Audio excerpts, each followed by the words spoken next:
Encara recordo la primera vegada que vaig estar en aquest espai. Vaig venir en aquest campus a explicar com aquests edificis que s'havien fet en aquest campus complien amb uns paràmetres ambientals, consumien menys energia, i bé, ens en tornàvem, i llavors, doncs, una persona que m'aprecio molt, una amiga meva que també era tècnica ambiental, em va dir: escolta, Josep, hi ha una cosa que voldria que veiessis, que és justament el llac que hi ha al costat dels edificis. I ella és la que per primera vegada em va fer venir aquí i vaig veure el que estic veient ara, que no ha canviat. I realment, clar, em vaig quedar una mica com ara, no? Que no et canses de mirar aquest espai, no et canses de veure l'albereda, no et canses de veure tota la vegetació, totes les espècies, tots els hàbitats que hi ha,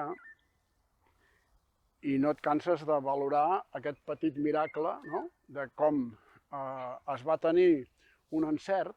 Quan van decidir de fer un nou campus, van demanar ajut a Europa i els hi va donar, per mitjançant d'un programa tèrmic, uns diners perquè fessin un campus sostenible. Van haver de prendre consciència de que estaven posant un campus en un espai que abans havia sigut un delta i que hi havien hagut maresmes. I per tant, a més dels edificis, es va construir el que ara és el llac, però que originàriament van ser 6 basses. I s'havia de provar realment, perquè l'esperança és la natura generarà una recuperació, i aquesta recuperació es va donar. Aquestes basses de seguida, doncs l'aigua de qualitat que tenim en l'aqüífer del Llobregat doncs va fluir, era una aigua d'una qualitat extrema, no salinitzada, i que per tant va permetre una autèntica eclosió de vida.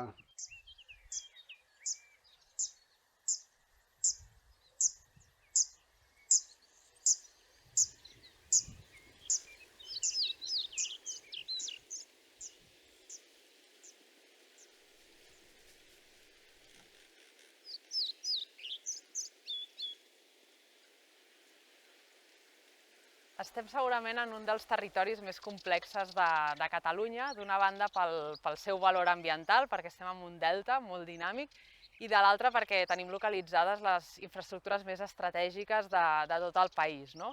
Però aquest impacte antropològic, aquesta transformació humana, no ens ha fet renunciar als valors ambientals, no? I a les oportunitats que aquests valors, aquest verd ens ofereix. D'altra banda, els espais periurbans com la Olla del Rei tenen una funció clau com a espais connectors, no? Per teixir una xarxa, una infraestructura verda ben connectada i funcional. Pel que fa als serveis ecosistèmics i les funcions que aporta aquest espai, doncs hem de pensar d'entrada que és un espai aïllat, força aïllat, al mig d'una zona molt urbanitzada del delta del Llobregat, però que també precisament per això aporta una sèrie de funcions i serveis clau. Una de les funcions que podríem destacar és que manté una certa connectivitat entre el Garraf i la resta d'espais naturals del delta. És una connectivitat molt precària, però que no podem menysprear en la situació que estem. Aquí a l'Olla del Rei hi trobem 3 grans tipus d'hàbitats en aquest espai. Per un costat, l'estany de l'Olla del Rei. Per una altra banda, un bosc molt particular, que és un bosc de ribera, és una albereda, de les últimes alberedes que ens queden al delta del Llobregat. Per superfície, pràcticament és el 40% de la superfície d'albereda que queda al delta. Per tant, és una peça força important. I finalment, algunes restes de matollars i prats de rereduna, que són també uns hàbitats molt amenaçats al delta, que a més és d'interès de conservació, està inclòs a les directives hàbitat, amb algunes espècies especialment importants, especialment rares.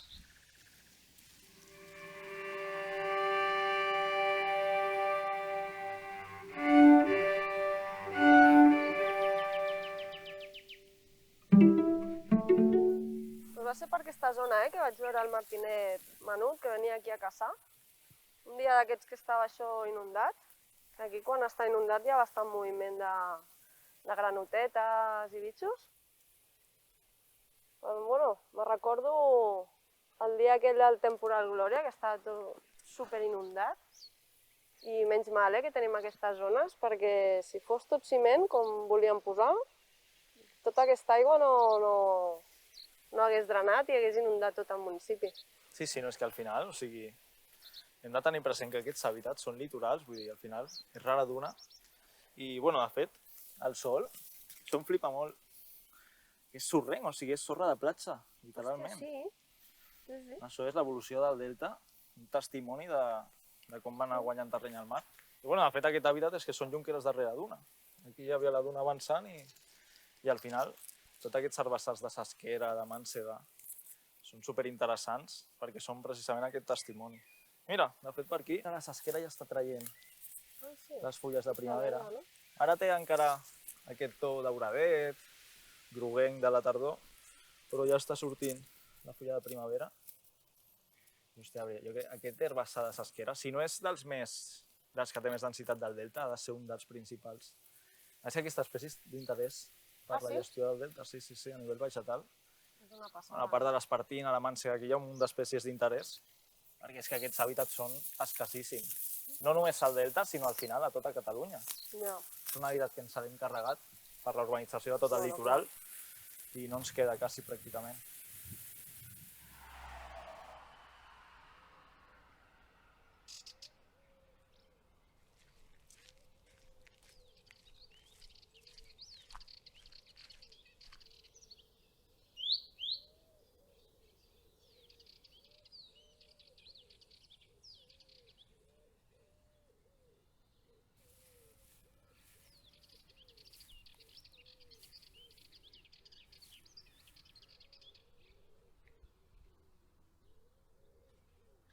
Bé, el fenomen del confinament pot haver sigut positiu perquè ens ha fet obrir els ulls d'aquests espais que tenim tan a prop de casa que moltes vegades obviem o no valorem lo suficient i que realment són molt preuats i ara els hem sapigut valorar. No fa falta marxar tan lluny quan realment podem preservar això que tenim aquí a prop, que no té res a envejar a destins llunyans. Avui en dia tots els grups polítics tenen, jo és que no en conec a cap, que no inclogui discurs ecologista dins del seu programa i en canvi després els fets demostren una realitat ben diferent.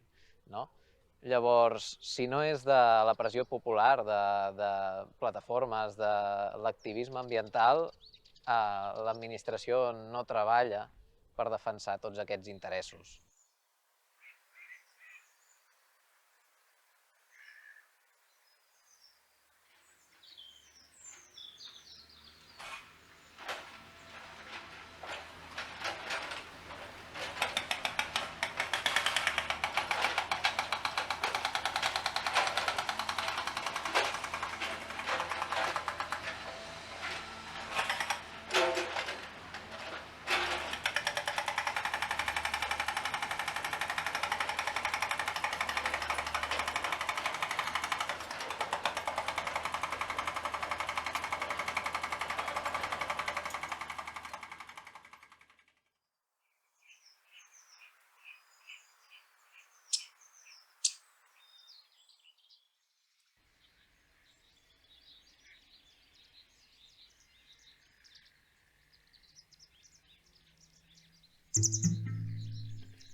Me'n recordo un dia quan vam portar un aparat enorme, l'impacte de veure allò tan alt dintre de la olla, allà a les sobres.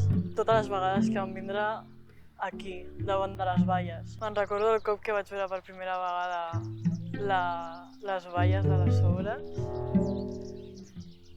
Va ser un impacte molt gran, perquè me'n recordo que ja m'havien parlat de les sobres. Havíem estat en contacte amb el Claudio, que ens ho havia explicat, i havíem tingut reunions amb ell. I havia vist fotos, inclús. Però el dia d'arribar aquí i veure-les, i veure tot l'espai que ocupaven, va ser realment impactant.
tenim dos problemes, les aigües residuals i les aigües de pluja.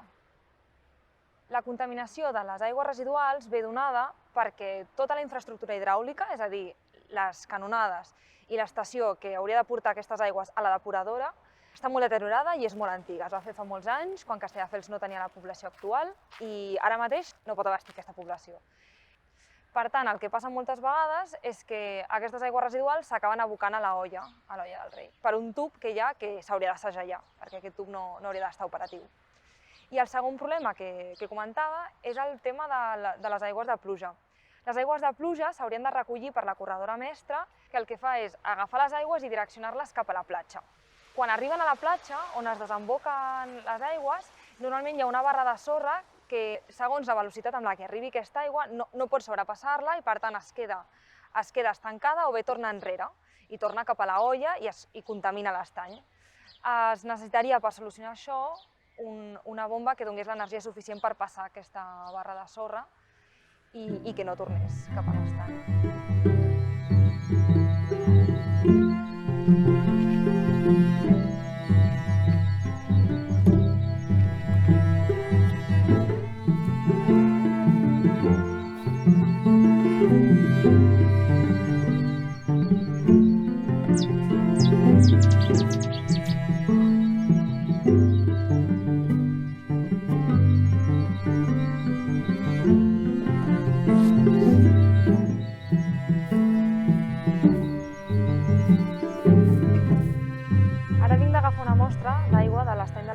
I, com podem veure, està molt transparent, està molt neta.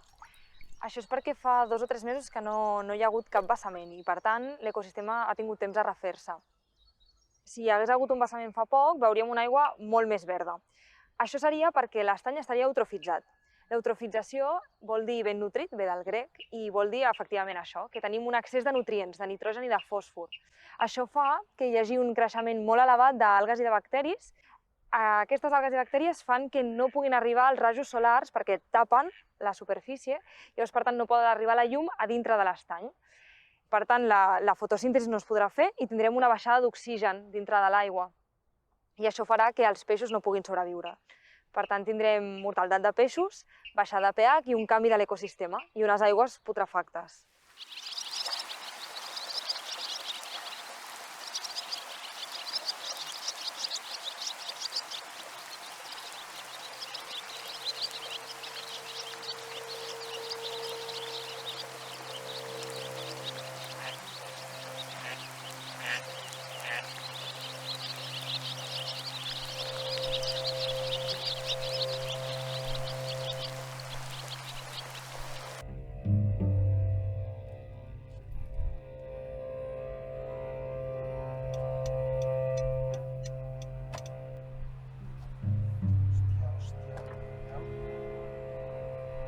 Hòstia, se sent la pudor. I el soroll. Quina bèstia, ho han tornat a fer, aquests cabrons.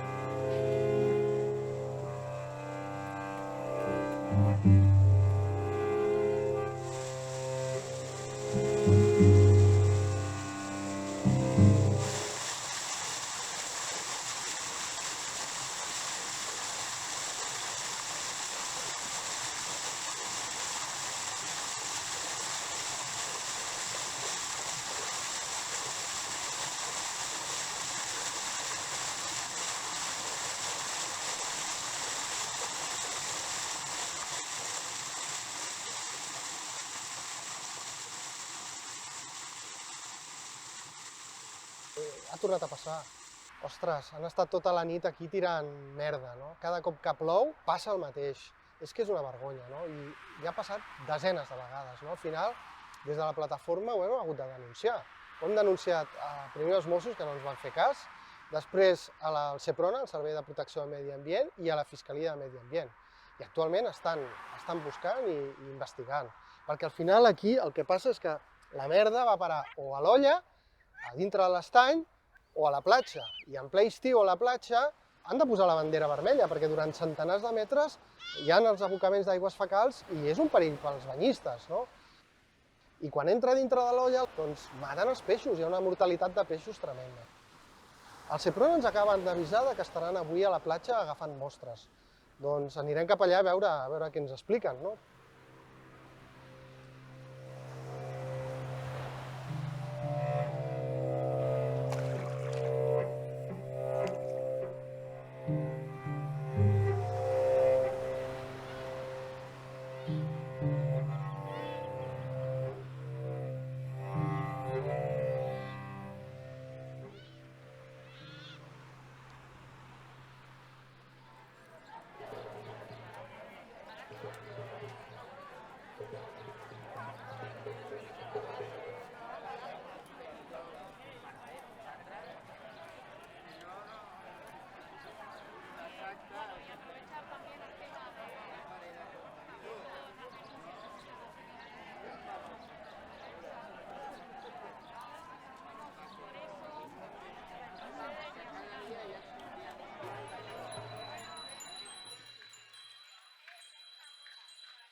Tot i les promeses dels polítics, l'Olla del Rei a dia d'avui segueix sent urbanitzable. Portem 3 anys reclamant a l'Ajuntament de Castelldefels la modificació del Pla General Metropolità perquè l'Olla deixi de ser urbanitzable, un pas imprescindible per preservar aquest espai natural, i encara no ho han fet. L'Ajuntament segueix sense entendre la importància ni la urgència de preservar aquest espai. Portem 3 anys reclamant la preservació i gestió adequada de l'espai i encara no ho han fet tampoc. Portem 3 anys i encara ni existeix un protocol ni la infraestructura necessària per evitar la contaminació de l'estany en episodi de pluja o d'avaria. Tot i les promeses, els vessaments d'aigües residuals segueixen matant espècies i degradant l'espai de l'Olla del Rei, amb més de 10 vessaments l'últim any. I cal dir-ho clarament, els vessaments d'aigües fecals a l'Olla són un delicte ambiental.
Aquest Ajuntament al territori destrueix!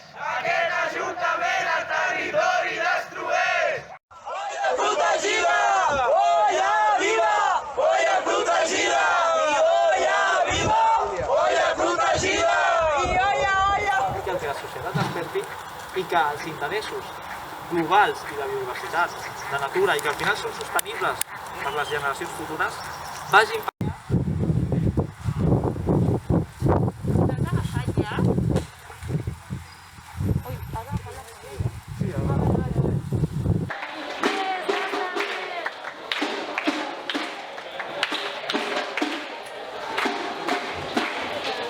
Calen inversions per garantir aigües netes. Interpel·lem directament a l'Agència Catalana de l'Aigua i a l'Àrea Metropolitana de Barcelona com a responsables directes del dèficit d'infraestructures hídriques a tot el delta del Llobregat.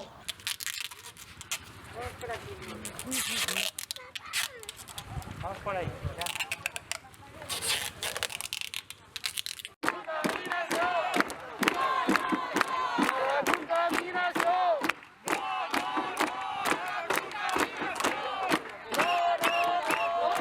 Com es diu? Molt bé! terra, fulles, gespa... I aquesta? On l'heu trobat? Si voleu, posarem aquí les espècies al terra completes. Vale? Els puzzles...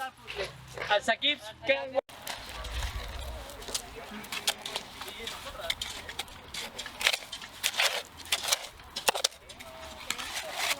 Resiliència que ens expliquen els biòlegs que té la natura, és que jo fora un responsable polític d'aquests que diuen que això és un armot, i és que em cauria la cara de vergonya. De fet, això és una claveguera semioberta.